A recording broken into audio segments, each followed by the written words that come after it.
사도행전 18장 1절에서 11절, 먼저 1절에서 4절까지 함께 봉독하시겠습니다. 그 후에 바울이 아덴을 떠나 고린도에 이르러 아굴라라 하는 본도에서 난 유대인 한 사람을 만나니 글라우디오가 모든 유대인을 명하여 로마에서 떠나라 한 고로 그가 그 안에 브리스길라와 함께 이달리아로부터 새로 온지라. 바울이 그들에게 가매 생업이 같으므로 함께 살며 일을 하니 그 생업은 천막을 만드는 것이더라. 안식일마다 바울이 회당에서 강론하고 유대인과 헬라인을 권면하니라. 복음을 전하는 일에 있어서 땅 끝까지 이르러서 증인이 됐던 사람들이 참 많습니다. 그 가운데 바울을 빼놓을 수가 없습니다. 사도행전을 보면은 이제 베드로 사도가 활약하는 그런 내용도 기록되어 있고, 사도행전 13장부터 보면은 이제 사도 바울이 복음을 전하는 내용이 성경에 기록되어 있습니다. 그 이후로 계속해서 바울에 관한 이야기가 성경에 기록되어 있는데, 바울이 복음을 전하는 일에 있어서 우리가 가만히 보면 성령의 역사가 임하셨음에 틀림이 없습니다. 가는 곳곳마다 성령님이 역사하시고, 그런데 성령의 역사로 끝난 것이 아니라 하나님께서는 바울에게 함께 동역할 수 있는 동역자를 보내주셨습니다. 바울의 동역자들, 바울이 로마서에 보면은 많은 동역자들의 이름을 기록해 놓고 있지 않습니까?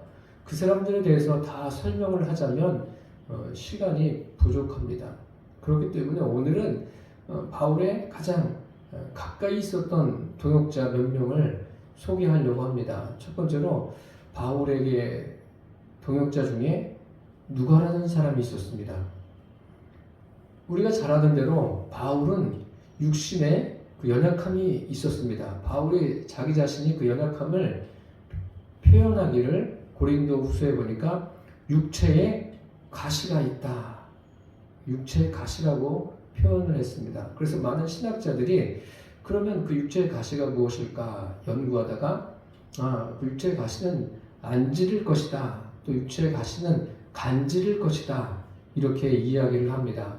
어쨌든 안질이 되었든 간질이 되었든 그 육체의 가시는 바울을 괴롭혔습니다. 그런데 바울을 괴롭힌 것으로 끝난 것이 아니라 육체의 가시를 통해서 바울은 무엇을 깨닫냐면 약할 그때 하나님의 은혜가 임하는구나. 오히려 하나님의 은혜가 임해서 더 강하게 앞으로 나아가는 것을 경험하게 되었습니다. 바울은 그 병든 자를 고치기도 하고 죽은 자도 살리기도 하고 그런 일을 하지 않았습니까? 그런데 자기 육신의 그 가시는 해결받지 못했어요. 그런데 육신의 가시가 없어진 것보다 더 큰 해결은 무엇이냐면 그 가시를 통해서 더 하나님을 신뢰하고 하나님의 능력을 경험하게 된 겁니다. 그러니까 그 육신의 가시 때문에 많이 또 실제로 힘든 거예요. 힘든데 그 곁에 동역자로 누가 있었냐면 의사인 누가가 함께 동역을 이루었습니다. 참 귀한 일이죠. 하나님은 꼭 필요한 사람을 이렇게 붙여주십니다. 누가가 열심을 내어서 바울을 보필한 거예요.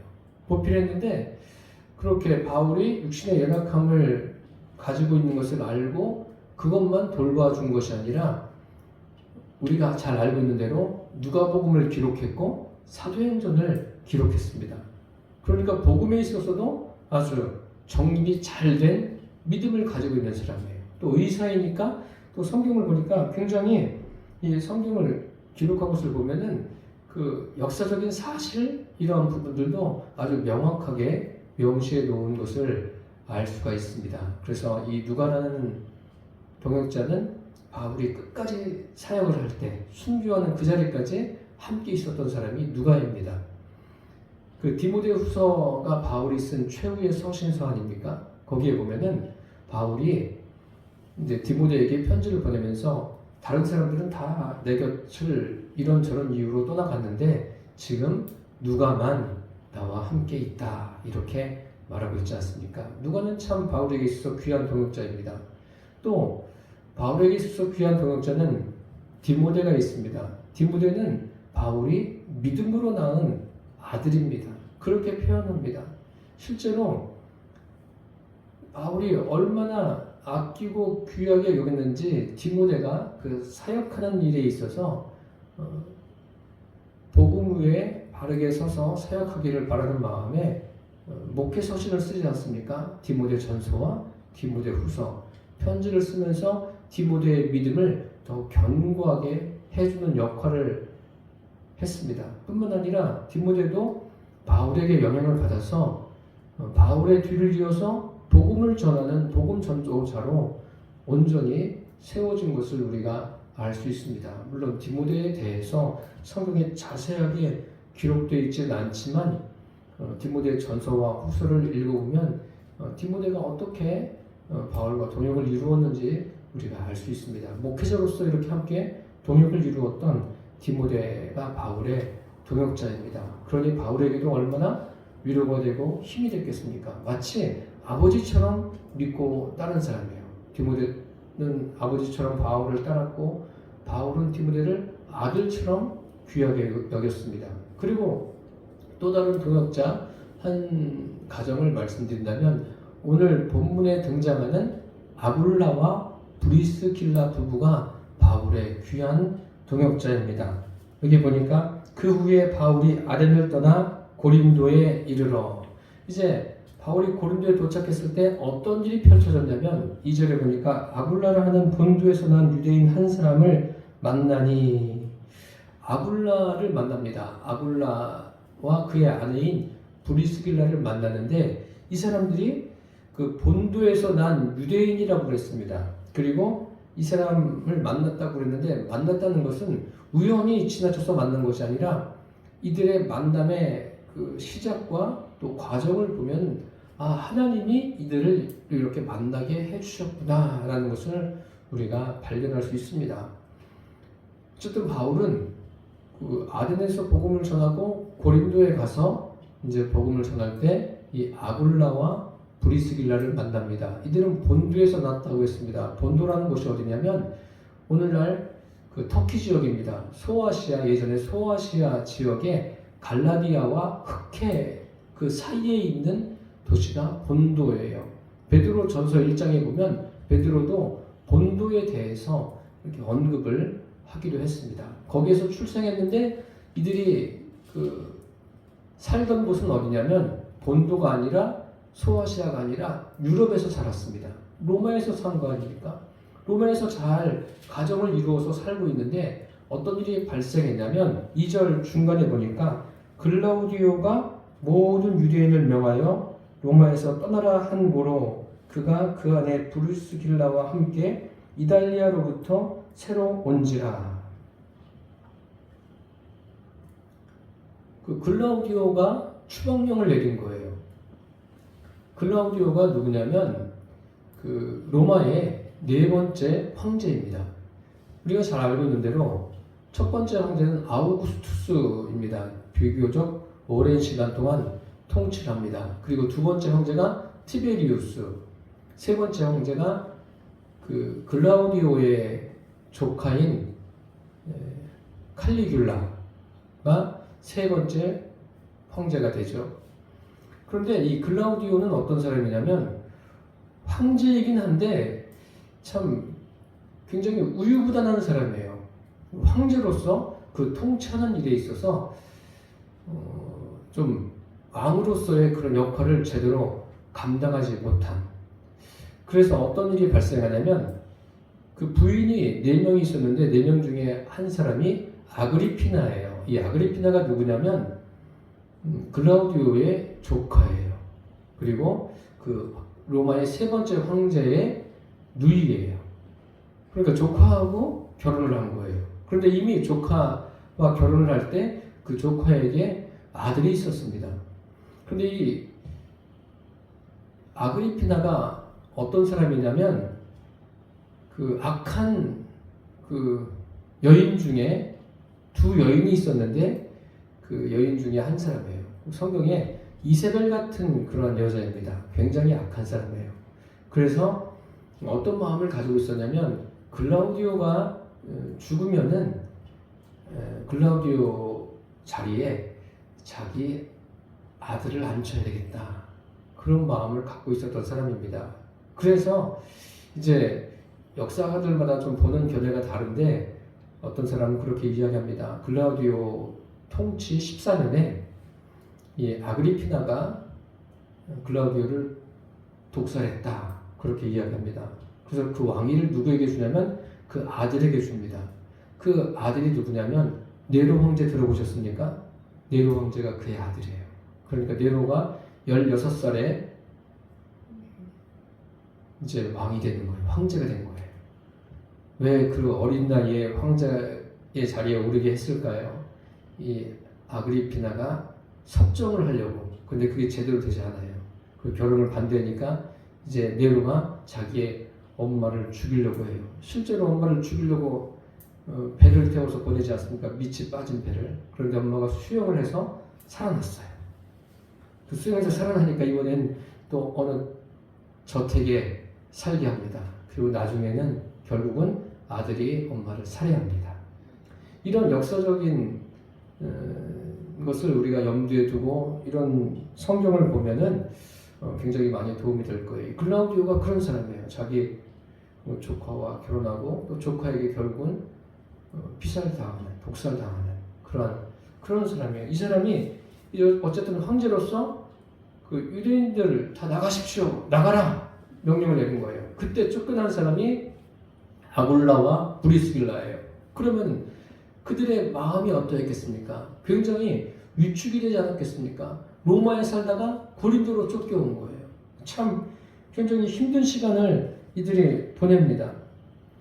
그런데 이들만 힘든 게 아니라 바울도 아덴에서 복음을 전하다가 고린도에 왔는데 굉장히 마음이 힘든 거예요. 고린도에 도착해서 야, 여기에서 과연 복음을 전할 수 있을까?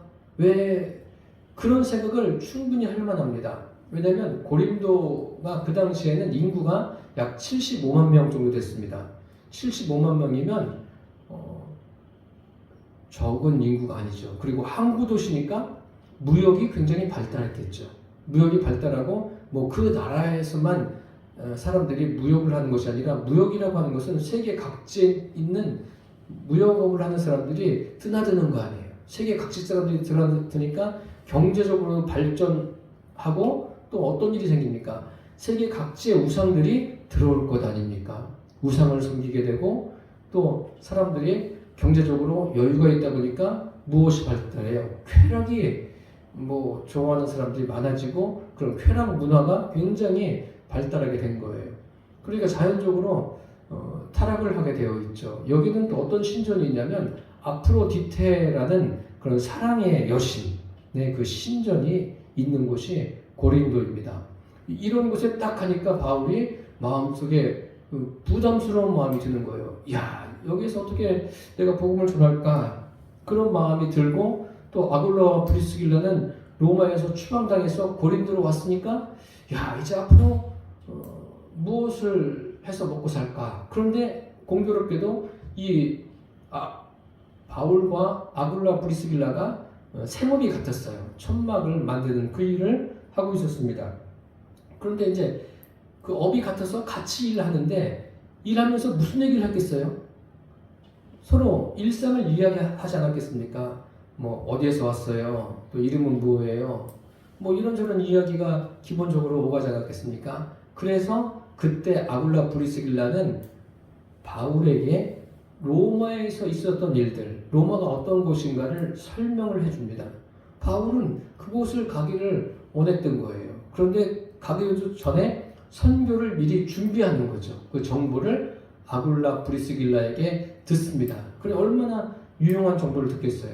사실 바울이 로마서를 기록했는데 이 로마서를 기록했을 때 그때는 바울이 로마를 가보지 않은 상태에서 기록한 거예요. 그러면 이제 학자들 간에 이 로마서를, 이 편지를 누가 전달해 줬겠느냐 라는 의문이 생기는 거죠. 그래서 어떤 학자들은 그럼 아굴라와 브리스길라가 이 편지를 가지고 로마에 가지 않았겠느냐. 로마의 사정에 밝은 이 사람들이 그런 역할을 하지 않았겠느냐. 그렇게 이야기를 합니다. 그렇게 이야기해도 뭐 크게 무리가 되는 일은 아니라고 봅니다. 어쨌든 바울과 이 부부가 만나서 또 로마에 대해서 바울이 듣고 또 그 생업에 대해서 함께 일하는 것에 대해서 대화를 나누게 되고 또 무슨 대화를 했을까요? 자연적으로 바울은 복음을 전하지 않았겠습니까? 복음을 전하면서 아굴라 브리스길라에게 믿음을 갖게 한 거예요. 성경에는 이들이 로마에서 추방당하면서 뭐 예수님을 믿고 있었다 뭐 그런 이야기는 없어요. 어쨌든 바울을 만나면서 이들이 믿음이 생긴 것은 확실하다고 저는 생각합니다. 그래서 나중에 사도행전 더 뒷부분에 가보면 아볼로라는 그 성경에 아주 능통한 사람을 만나는데 아볼로에게 성경을 복음을 가르쳐준 사람이 누구냐면 아굴라와 브리스길라 부부입니다. 그러니 성경을 가르쳐줄 정도가 되었으면 성경에 대해서 바른 정립이 되어 있지 않으면 가르칠 수 있겠습니까? 그건 불가능한 일이죠. 그래서 바울을 만나면서 이들이 복음을 받아들이고 믿음이 제대로 정립이 되었다라고 볼 수가 있습니다. 참 귀한 만남이죠. 이들의 만남을 이루신 분이 이렇게 동역을 이루게 하신 분이 살아계신 하나님이십니다. 성령 하나님이 이 일을 이루셨습니다. 그런데 바울은 이들과 동역하면서 바울은 혼자 아닙니까? 혼자 있으면서 이 부부의 도움을 받는 거죠. 함께 식사도 하고 또 이제 바울이 혼자 하니까 뭐 옷을 빨더라도 이제 브리스길라가 그런 부분을 담당해서 자기 남편 것도 또 사도 바울 것도 같이 그런 일을 하지 않았을까 우리가 유추해 볼 수 있습니다. 그러니까 바울도 이 부부에 대해서 굉장히 고마운 마음을 가지고 있습니다. 그래서 이 부부의 이름은 여기에서 나오고 끝나는 것이 아니라 또 로마서에도 기록되어 있고 고린도서에도 이들 부부의 이름이 기록되어 있습니다. 어쨌든 참 이들은 귀한 동역자로서 그 사명을 잘 감당해 나갑니다. 저와 여러분들의 인생 가운데도 성령님이 끝까지 함께 하십니다. 함께 하시는데 성령님은 우리와 함께 하시는 것으로 끝나는 것이 아니라 또 이 땅에서도 서로 동역할 수 있는 동역자를 만나게 해주십니다. 지금 우리가 서로가 주님 안에서 동역자임을 여러분 잊지 않기를 바랍니다. 여러분들은 저에 대해서 참 귀한 동역자예요. 주님이 보내주신 귀한 동역자라고 저는 믿고 주님께 감사하고 여러분들에게 기쁜 감사를 드립니다. 이렇게 바울이 고린도에 왔을 때 아굴라와 브리스길라도 고린도에 왔을 때 서로 마음이 참 힘들었는데 힘든 사람끼리 만나게 하셔서 또 주님께서 합력해서 선을 이루어 가시는 것을 이제 우리가 더 풍성하게 보게 될 겁니다. 우리 5절에서 11절까지 함께 공독하시겠습니다. 실라와 디모데가 마게도냐로부터 내려오매 바울이 하나님의 말씀에 붙잡혀 유대인들에게 예수는 그리스도라 밝히 증언하니 그들이 대적하여 비방하거늘 바울이 옷을 털면서 이르되 너희 피가 너희 머리로 돌아갈 것이요 나는 깨끗하니라. 이후에는 이방인에게로 가리라 하고 거기서 옮겨 하나님을 경외하는 디도 유수도라 하는 사람의 집에 들어가니 그 집은 회당 옆이라. 또 회당장 그리스도가 온 집안과 더불어 주를 믿으며 수많은 고린도 사람도 듣고 믿어 세례를 받더라. 밤에 주께서 환상 가운데 바울에게 말씀하시되 두려워하지 말며 침묵하지 말고 말하라. 내가 너와 함께 있음에 어떤 사람도 너를 대적하여 해롭게 할 자가 없을 것이니 이는 이 성 중에 내 백성이 많음이라 하시더라. 1년 6개월을 머물며 그들 가운데서 하나님의 말씀을 가르치니라. 바울이 이제 고린도에서 이 부부를 만난 후에 복음을 전합니다. 복음을 전하는데 이 고린도 교회는 영적인 측면 말고도 여러 가지 교회가 세워지는 과정에서 우리에게 귀한 아주 중요한 교훈을 줍니다. 성경 바울이 쓴 서신서를 보면 고린도전서, 고린도후서 합하면 몇 장이죠? 16장, 13장, 29장이죠. 로마서가 16장으로 되어 있지 않습니까? 그러니까 굉장히 긴 거예요. 굉장히 긴 분량을 고린도 교회에 편지를 써서 보냅니다. 이렇게 긴 분량을 할애했다는 것은 뭐 좋은 의미로 생각하면 좋겠지만 고린도 교회에 여러 가지 그 문제들이 많았다는 것을 우리가 알 수 있습니다. 실제로 그렇습니다. 그러면서 그 문제를 어떻게 해결해 가는가를 우리가 그 편지를 통해서 보게 됩니다. 그래서 그 편지를 읽어보면은 오늘날 교회에도 동일하게 그 적용이 되는 말씀들이 있지 않습니까? 그런 부분들을 보면서 오늘날 교회에서 일어나는 문제들을 해결하는데 중요한 답을 얻을 수가 있습니다. 바울이 고린도에서 이제 도착해가지고 마음에 참 힘든 마음을 가지고 간 거죠. 갔는데 참 복음을 전하는 게 막막할 수 있었어요. 지금까지는 뭐 소아시아에서도 복음을 전할 때 또 2차 전도행도 소아시아로 갔다가 하나님께서 유럽으로 인도하시지 않습니까? 그러면 하나님의 인도를 계속 받고 뭐 죽었다가 살아나고 다시 복음을 전하고 그러지 않았습니까? 그런데 고린도에 와서는 부담이 큰 거예요. 부담이 큰데 어떻게 복음을 전하는지 보십시오. 5절에 보니까 실라와 디모데가 마게도냐로부터 내려오매 바울이 하나님의 말씀에 붙잡혀 유대인들에게 예수는 그리스도라 밝히 증언하니. 바울이 어떻게 됐다고요? 하나님 말씀에 붙잡혔다고 있어요. 여기 붙잡혀라는 원어는 그 둘러싸임을 당하다라는 의미입니다. 바울이 자기의 이성과 지성과 감성으로 복음을 전하는 것이 아니라 하나님 말씀에 둘러싸여서 완전히 하나님의 말씀이 바울을 압도한 거예요. 하나님의 말씀이 그를 꽉 붙들어가지고 복음을 전하게 한 겁니다.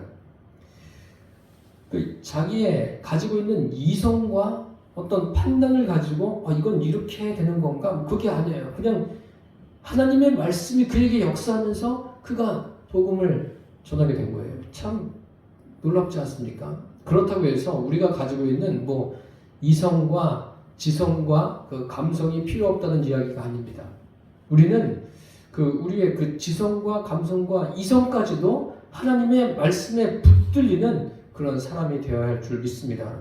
제가 목사이긴 하지만 특별히 목회자들은 이렇게 말씀을 전할 때 하나님의 말씀에 붙들리는 그 말씀에 둘러싸여서 복음을 전하는 것이 그 어느 시대보다 더 절실하게 요구되는 시대가 지금이 아닌가 그렇게 생각합니다. 그렇다고 해서 뭐 성경을 줄줄 외워가지고 막 하라는 그런 이야기가 아닙니다. 성경을 외워서 하는 것이 아니라 그 말씀에 이 말씀이 무엇을 말하고 있는가를 제대로 전할 수 있는 그것을 성령의 인도를 받아서 전할 수 있는 그런 목회자들이 많아져야 됩니다. 지금 시대를 보십시오. 과학이나 뭐 사회나 문화나 뭐 의학 발전하지 않은 곳이 어디 있겠습니까? 심지어는 신학도 많이 발전했어요. 사람들이 많은 연구를 통해서 굉장히 발전했습니다. 그것은 필요하죠. 그 어떤 학문을 연구하는 것은 필요합니다. 연구하는 것은 필요한데 말씀을 전할 때는 그 연구하는 것보다 더 높은 의미가 있습니다. 그 안에 그곳에 하나님의 그 역사가 있어야 되는 거예요. 성령의 역사가 임하고 성령께서 깨닫게 해주는 역사가 임하고 하나님 말씀에 붙들려서 복음을 전할 수 있어야 됩니다. 교회마다 그런 일들이 매번 일어나야 됩니다. 우리가 들어보셨을 거예요. 미국의 목회자인 D.L. 무디는 세상 지식적으로는 굉장히 무식했습니다. 무식했는데 그가 복음을 전하는 것을 보십시오. 복음을 전하는 것을 보면 말씀에 붙잡혀서 뜨거운 마음으로 복음을 전합니다. 그래서 미국을 완전히 뒤집어 놓은 사람이 D.L. 무디 아닙니까? 이러한 일들이 그 당시로 끝나는 것이 아니라 그 사람으로 끝나는 것이 아니라 오늘날 지금 이 시대에 곳곳마다 질서가 무너져가고 있지 않습니까? 분별력을 잃어버린 이 시대가 됐어요. 이러한 시대에 교회부터 이러한 일들이 제대로 일어나야 될 줄을 믿습니다. 그래서 서로가 서로 주님 앞에 이러한 부분에 대해서 기도하게 되기를 바랍니다. 이제 잠시 떨어져 있다가 같이 합류한 디모데와 또 실라가 바울이 복음을 전할 때를 보니까 어떻습니까? 하나님의 말씀에 붙잡혀 있는 것을 보게 된 거예요. 우리도 서로가 서로 그러한 믿음의 사람들이 되기를 바랍니다. 유대인들에게 복음을 전하는데 그들의 반응이 어떻습니까? 영 시원치 않습니다. 6절에 보니까 그들이 대적하여 비방하거늘 대적하여 비방했습니다. 유대인들에게 전하는데 유독 이 고린도에 있는 유대인들은 대적하고 비방합니다. 그러니까 바울이 어떻게 합니까? 여기 대적하고 비방했다. 비방했다는 것은 그 중상모략하다. 명예를 훼손시키다. 그러니까 바울이 전하는 것을 전혀 듣지를 않는 거예요. 듣지를 않으니까 바울이 이렇게 말하죠. 바울이 옷을 털면서 이르되 너희 피가 너희 머리로 돌아갈 것이요 나는 깨끗하니라. 이후에는 이방인에게로 가리라. 너희 피가 너희 머리로 돌아갈 것이요. 이거는 굉장히 무서운 말 아닙니까? 저주에 가까운 거예요. 바울이 이렇게 말하고 있습니다. 얼마나 참담합니까? 이 말이 유대인들이 방해하는 것을 보고서 이렇게 말합니다. 이것은 뭐 누구를 죽인다든지 할 때 저주하는 그런 표현인데 바울이 이곳에서 이렇게 사용을 합니다.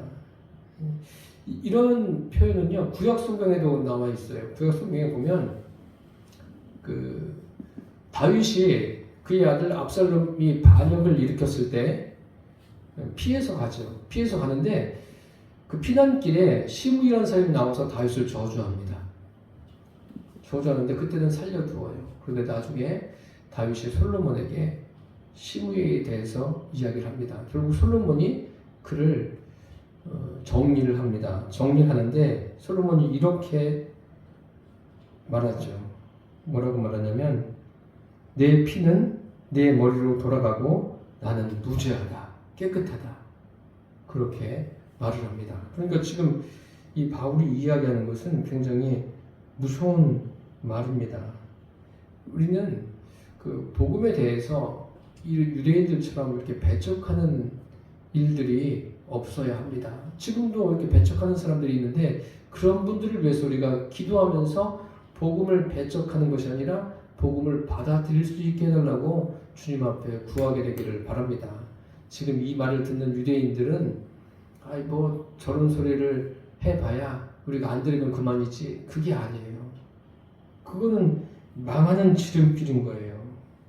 우리는 주님을 섬기는데 유대인들 하나님 섬기지 않습니까? 그런데 나름대로 섬겨서는 안 돼요. 하나님이 누구이신가 분명하게 알고 하나님이 보내신 독생자 예수님이 누구이신가 알고 섬기기를 하나님이 원하시는 거고 그래서 누구를 보낸 거예요? 예수님을 보내셨고 또 예수님은 하나님이 보내신 대로 순종하셨어요. 그리고 이제 사도 바울은 또 복음 사역자가 돼서 그것을 증거하는 거예요. 하나님의 뜻을. 그런데 유대인들이 받아들이지 않습니다. 그래서 이방인에게로 간다라고 이렇게 말하고 있지 않습니까? 그리고 7절, 8절에 보니까 거기서 옮겨 하나님을 경외하는 디도 유스도라 하는 사람의 집에 들어가니 그 집은 회당 옆이라. 또 회당장 그리스보가 온 지방과 더불어 주를 믿으며 수많은 고린도 사람도 듣고 믿어 세례를 받더라. 이제 고린도에서 이제 복음이 전해진 거예요. 전해지고 많은 사람들이 예수님을 믿게 되는데 여기에 좀 주목해서 볼 게 그리스보를 보세요. 그리스보가 온 지방과 더불어 주를 믿으며 라고 이렇게 되어 있습니다. 우리가 예수를 믿는데 참 아주 중요한 게 있어요. 무엇이 중요하냐면 내가 먼저 진심으로 주님을 섬긴다면 그 다음에 누구에게 복음을 전해야 됩니까? 나의 가장 가까운 가족에게 복음을 전해야 돼요. 그런데 이것이 또 제일 어려운 문제죠. 어려운 문제예요. 참 명쾌하게 하나님께서 이게 이렇게 하면 된다 하면 좋은데 그런 것보다도 성경에는 이제 그 가정 복음화의 중요성을 우리에게 이야기해주고 있지 않습니까? 우리가 몇 주 전에 배운 대로 사도행전 16장에 보면 그 어떤 내용이 나옵니까? 그 간수와 그 가족들이 구원을 받지 않습니까? 그 구원을 받기 전에 바울이 간수에게 이렇게 말하죠. 주 예수를 믿으라. 그리하면 너와 내 집이 구원을 얻으리라. 이렇게 말하지 않습니까? 그리고 좀 거슬러서 올라가면 사도행전 10장에 보면 고넬료와 그 가족들이 구원을 받는 장면이 나오지 않습니까? 그만큼 가정 복음화는 굉장히 중요한 거예요. 중요한데 우리가 전해봐서 아시겠지만 가족들에게 복음을 전하는 것은 참 힘든 일이에요. 그래서 주님 앞에 저와 여러분이 날마다 나 자신을 부인하면서 바르게 서시기를 바랍니다. 늘 나를 부인하시고 주님께 가정 복음화가 온전히 이루어지기를 구하게 되기를 바랍니다. 하나님은 어떤 분이세요? 가정 복음화를 이루시는 분이세요. 그것을 원하시는 분이세요. 그래서 복음 전도할 때 이것이 첫 번째가 돼야 돼요. 그런 다음에 내 가까이 있는 사람들 또 주변에 있는 사람들에게 복음을 전해야 돼요. 가족을 외면하고 다른 사람들에게만 복음을 전하는 이것도 필요하겠지만 이것보다도 이 순서가 가족부터 차례대로 복음이 전파되어질 수 있도록 여러분들이 복음을 전하게 되기를 바랍니다. 정말 이 시대는 점점 마지막 때로 가고 있다는 것을 잊지 않게 되기를 바랍니다. 마지막 때로 가고 있는 이때에 저와 여러분이 주님 안에서 깨어있게 되기를 바랍니다. 바울이 고린도에 와서 부담을 갖고 있었는데 이렇게 믿는 사람들이 생겨난 거예요. 또 많은 사람들이 믿고 세례까지 받는 역사가 일어났습니다. 그런데 그 일이 일어날 때 밤에 주님께서 바울에게 말씀하시죠. 9절과 10절에 보니까 밤에 주께서 환상 가운데 바울에게 말씀하시되 두려워하지 말며 침묵하지 말고 말하라. 내가 너와 함께 있음에 어떤 사람도 너를 대적하여 해롭게 할 자가 없을 것이니 이는 이 성중에 내 백성이 많음이라 하시더라. 바울이 두려운 마음이 있는 거예요, 없는 거예요? 있어요. 바울도 사람이에요. 저도 두려울 때가 있어요. 여러분들도 그렇지 않습니까? 두려운 것은 뭐 믿음이 없어서 그래 이렇게 판단할 게 아니에요. 바울도 사람이에요. 그리고 바울도 믿음이 연약해질 수 있어요. 그런데 하나님이 어떻게 하세요? 하나님의 말씀에 붙잡히도록 하셨고 또 밤에 말씀하시지 않습니까? 바울에게 말씀하시되 두려워하지 말며 침묵하지 말고 말하라. 하나님이 말씀하신 거예요. 이 하나님의 말씀을 들을 때 바울이 어떠했겠습니까? 마음에 위로가 되는 거예요. 힘이 되는 거예요. 그래서 우리가 이렇게 설교를 듣는 시간이 설교자뿐만 아니라 서로에게 힘이 되는 시간이 되기를 바랍니다. 그 힘이 그냥 감정적으로만 좋아지는 것이 아니라 성령님께서 말씀을 깨닫게 하시고 그 말씀으로 나의 인생을 인도하고 계시는구나. 나의 인생을 책임지시고 이끌어 가시는구나. 그것까지 볼 수 있게 되기를 바랍니다. 그러면서 중요한 말씀을 하시죠. 내가 너와 함께 있음에 라고 하십니다. 하나님이 이 말씀은 누구에게도 하십니까? 여호수아에게도 하셨고 또 모세와도 함께 계셨고 또 예수님께서 이 말씀을 제자들에게 그 승천하시기 전에 말씀하시지 않습니까? 내가 너희와 항상 함께 있으리라. 주님은 승천하시는데 어떻게 함께 계십니까? 보혜사 성령으로 함께 계심을 미리 말씀하신 거예요. 지금 하나님은 성령으로 우리와 함께 계십니다. 그분이 뭐라고 말씀하십니까? 어떤 사람도 너를 대적하여 해롭게 할 자가 없을 것이다. 그러니 바울이 위로가 되겠죠. 지금 소아시아에서부터 복음을 전하면서 얼마나 많이 핍박을 받았어요. 매도 맞고 또 오해도 받고 위험들이 얼마나 많았습니까? 그런데 하나님이 이렇게 말씀하시지 않습니까? 너를 해할 자가 있을 것이다? 없을 것이다. 그리고 이 성중에 내 백성이 많다. 하나님이 말씀하시는 거예요. 그러니까 바울이 처음에 왔을 때 고린도에 왔을 때 이 사람들에게 어떻게 복음을 전할까? 그 두려운 마음, 부담감이 컸던 거예요. 그런데 하나님께서 내 백성이 많다고 하시니까 그럼 바울이 할 일은 뭐예요? 함께 하시는 하나님을 의지해서 복음을 전하는 일밖에 없는 거예요. 그래서 1년 6개월 동안 바울이 어떻게 합니까? 그곳에 머물면서 하나님의 말씀을 전하고 가르쳤습니다. 그래서 고린도 교회가 이제 세워지게 된 겁니다. 사랑하는 성도 여러분, 바울에게 그 누가와 또 디모데와 브리스길라, 아굴라 그 외에도 여러 동역자들을 주신 것처럼 저와 여러분도 서로 동역자로 주님께서 세워주셨습니다. 이 동역자로서 각자 맡은 자리에서 주님을 잘 섬기고 주님의 뜻을 이루어 가기를 바랍니다. 그리고 바울이 하나님의 말씀에 붙잡혀서 고린도에서 복음을 전한 것처럼 저와 여러분도 늘 하나님의 말씀에 붙잡혀서 복음을 전할 땐 전하고 우리 각자에게 주어진 삶을 살아내시기를 바랍니다. 무엇보다 가장 가까운 가족들에게 복음을 전해서 그들을 주님께로 이끄시기를 바랍니다.